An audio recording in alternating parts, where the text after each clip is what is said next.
In this era of advanced communication technologies, broadband internet connectivity remains a vital necessity in rural and remote areas such as villages, farms, mines, and other remote sites, as accessing the 4G and 5G networks can be a daunting challenge.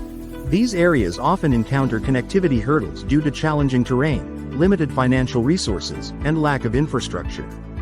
Traditional communication technologies such as satellite, microwave, and fiber optic are cost-prohibitive for these low-income regions, and commercial enterprises naturally seek profitable ventures. Also, in an era where wireless communications are becoming increasingly indispensable, efficient use of the radio frequency spectrum has become of utmost importance to solve the spectrum congestion problem. TV white space emerges as an economical solution capable of connecting rural and hard-to-reach regions to the internet network and extending 4G and 5G coverage to these areas. TV white space refers to radio frequency spectrum parts, or white spaces, in UHF and VHF bands previously reserved for analog television broadcasting but have now been available for other wireless communication technologies due to the transition from analog to digital television technology. TV white space technology has various advantages, including low cost, wide coverage area, and energy efficiency. Therefore, TV white space is a promising solution for internet connectivity in rural and hard-to-reach areas.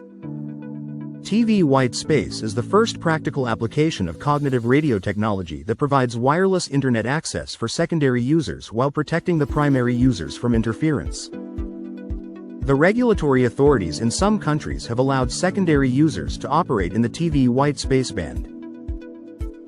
Here, the primary users represent digital terrestrial television and wireless microphone users, while the secondary users represent the white space devices. Therefore, there are two important challenges for both primary and secondary users. The first challenge is that white space users may cause harmful interference to the primary systems, such as digital or analog TV receivers and wireless microphone users. The second challenge is that licensed TV broadcasters usually transmit radio signals over very long distances using transmitters with large power and antenna heights that may interfere with the TV white space signal and highly impact the TV white space-based broadband internet services. Therefore, in both cases, there is a critical need for a mechanism to test the local area to know the available and usable channels that can be used in a specific location. The available channel is defined as a vacant channel allowed to be used by unlicensed white space devices, while the usable channel is defined as a TV channel with an acceptable noise level. Different approaches have already been proposed to address this issue, such as spectrum sensing, white space database, beaconing, and hybrid solutions. Various trials and studies showed the efficiency of the white space database approach compared to other techniques. The geolocation white space database can protect incumbent licensed systems from interference and provide access to white space devices to use the TV white space spectrum. In the white TV white space systems, the TV white space user contacts the database over the internet to access the TV white space spectrum. The TV white space users send their information, such as GPS coordinates, antenna height and gain, to the base station, which then contacts the database to request a list of available channels with the corresponding maximum power limit that can be used at these locations. The database provides valuable information on channel availability and noise levels in service areas.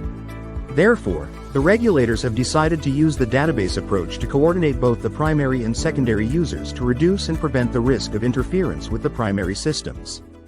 In the Communication Theory Lab at King Abdullah University of Science and Technology, we have developed generalized and flexible graphical user interface tool to evaluate the availability and usability of the TV white space channels and their noise levels for any geographic region around the world using adjustable system parameters. We make the tool flexible and interactive to fit any scenario and region around the world.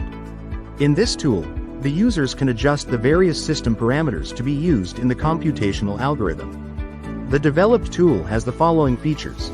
This tool allows the user to import the terrain elevation data for any region or country around the world.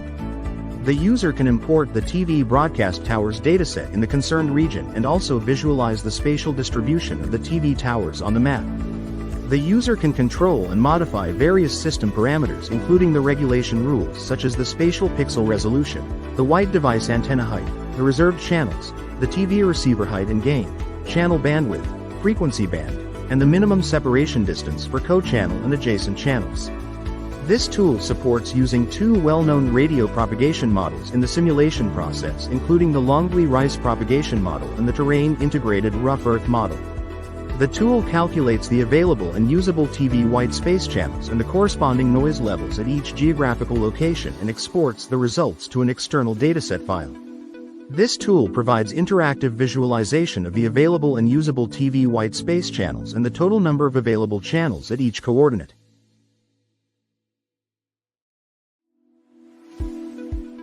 Instructions on how to install and use the tool can be found on the following link. Also, users can refer to the following report.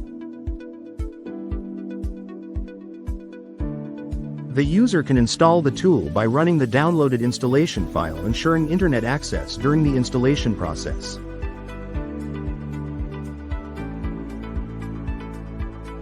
After running the tool, the user can navigate to the configuration window, which contains various configuration parameters and files that the user can adjust and choose.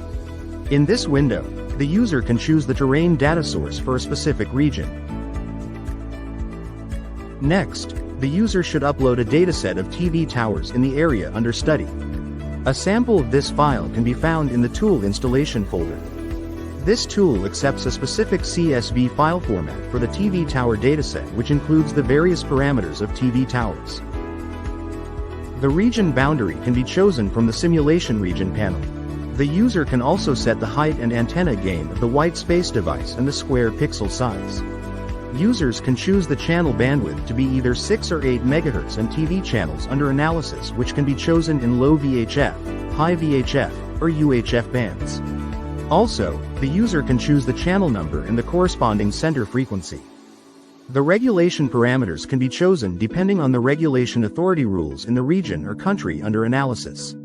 These parameters include the threshold received signal power of the TV receiver at each frequency band, and minimum protection separation distance for co-channel and adjacent channel. The parameters associated with the radio propagation models can be adjusted in the propagation model window of the tool. The user can choose the Longley-Rice or TIREM model and then adjust their parameters. Now, the user can navigate to the calculation window to calculate the available and usable channels and noise levels. The user has the option to include or exclude the noise level calculation from the output results.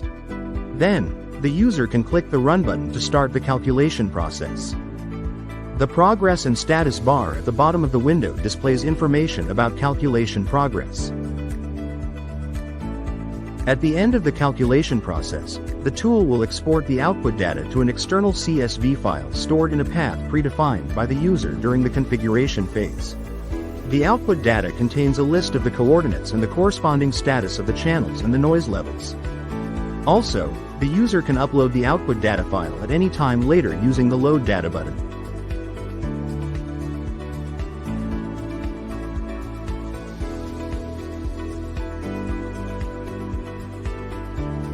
The tool also allows the user to display the locations of the TV towers on the map using the Show TV Towers button.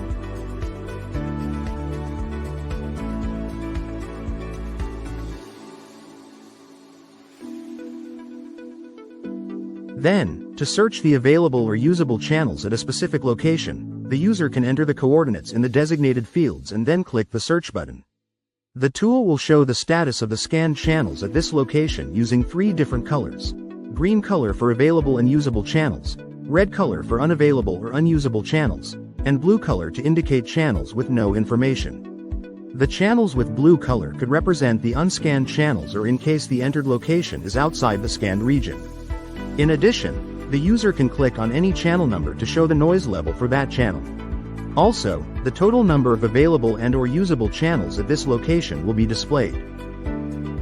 The value of the max noise parameter can be adjusted to be used as a threshold to decide whether the channel is usable or not. This tool can help the TV white space internet service providers and researchers in the area of TV to scan the availability and noise levels of the TV channels at any location to optimize the TV white space system performance. Also, the developed tool algorithm can be integrated with the cloud-based whitespace database to evaluate and scan the TV whitespace spectrum at various geographic locations in which the TV whitespace devices and base stations are installed. The generated data from this tool can be used to visualize the data in other interactive maps using geospatial map tools. The methodology and criteria used to develop this tool have been illustrated in detail in the following report. Also, the installation file of this tool can be downloaded using the link below.